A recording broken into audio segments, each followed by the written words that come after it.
With their access to unlimited fiat capital, they could now buy up sectors of the world economy not already controlled by them.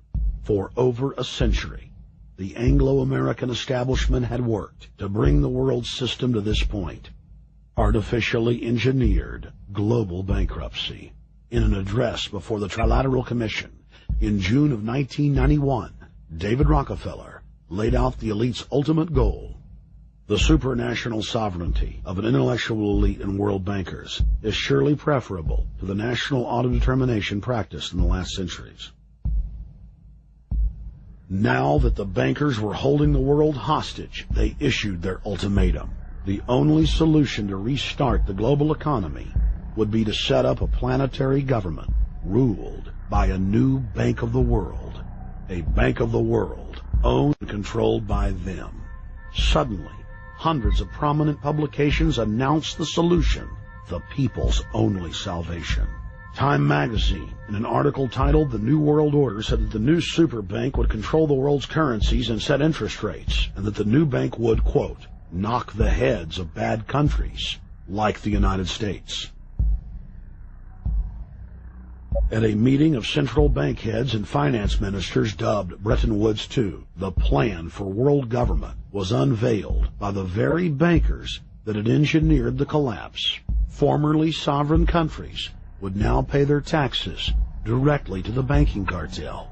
Hundreds of new carbon taxes, controlling every facet of human activity, would only be the beginning. Now all the elite had to do was to sell the public on accepting the final phase of their takeover. And it's Obama's job to sucker the public into standing down so the bankers' agenda can move forward unhindered. Never before in U.S. history has the media gotten behind a president like they are behind Obama. The press has pulled out all the stops, bestowing a crown of infallibility upon Obama as the savior of the people. The elite are betting everything they've got on Obama's charisma and hoping that he can sell the world on their program of tyranny. Yes, there have been differences between America and Europe. No doubt there will be differences in the future. But the burdens of global citizenship continue to bind us together. A change of leadership in Washington will not lift this burden. In this new century, Americans and Europeans alike will be required to do more, not less. Partnership and cooperation among nations is not a choice. It is the only way. We've got to give them a stake in creating the kind of world order that I think all of us would like to see. In truth, Obama is not simply continuing George W. Bush's policies. He is radically expanding them. I thank President Bush for his service to our nation. This film has documented the painful fact that Barack Obama's agenda is the complete opposite of what he has claimed it to be. Now we will reveal what Barack Obama and his controllers' true agenda is. Number 1. Bring the United States under the complete regulatory control of a private offshore superbank known as the Bank of the World. More than 100 new taxes are now being developed under the umbrella of curbing greenhouse gases. The new taxes will be paid directly to the private bank consortium. At the producer level, taxes will be paid on farm animals' flatulence. At the consumer level, there will be carbon taxes on all forms of meat, beef, poultry, pork, and fish. All cars will be fitted with satellite tracking boxes that will tax driving by the mile. And an added tax will be placed on all fossil fuels, including motor oil and natural gas. All plastic products will have a carbon tax added. Outdoor space heaters and fireplaces are to be taxed. All electricity produced by coal-powered plants will be taxed. Under the cap-and-trade system, citizens will be forced to pay taxes on thousands of products to private cap-and-trade services owned by Al Gore and other elitists. There will be taxes on light bulbs, water, trash pickup, air travel, train travel, bus, ship, medicine, steel production, mining, clothing, laundry, asphalt are just a few of the new taxes to be levied. But to truly transform our economy, to protect our security and save our planet from the ravages of climate change, we need to ultimately make clean, renewable energy the profitable kind of energy. So I ask this Congress to send me legislation that places a market-based cap on carbon pollution and drives the production of more renewable energy in America. That's what we need. The notion of anthropogenic global warming is a fraud. In other words, the idea that the planet is getting warmer and that human activity is somehow responsible is a pseudo-scientific fraud. It's a big lie. It's a monstrosity. Remember the Nazis, they had race science, race hygiene.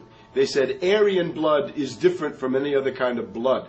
This was, of course, idiocy, a fantastic piece of nonsense. Today, we got something similar. Global warming caused by human activity. And the answer to that is carbon tax plus cap and trade, according to the wishes of Al Gore, Prince Charles, and basically the entire world banking community, the world oligarchy. What they're trying to do with that is to perpetuate the current system where bankers rule the world, financiers rule the world, and the rest of us get the crumbs from the table. But remember, if you try to put on cap and trade and a global warming carbon tax with the idea that you're going to save the polar bears, what you're going to do is destroy human society. You're going to cause genocide on a massive scale. The deaths will be measured in the hundreds of millions and indeed in the billions. Just the idea of global warming means that there'll be no development for Africa, no development for the poorer parts of Southeast Asia, and no world economic recovery of any kind ever in our entire lifetime. So it's important to expose and fight the pseudo-scientific fraud of global warming. One more point about this. You don't need a climatologist to know that this stuff is a fraud. I'm a historian. I can tell you, in the last 1,000 years, we had a period of very warm temperatures called the medieval warm period, where all kinds of grapes and semi-tropical stuff was growing very far into the northern hemisphere. That was about 1100, 1200.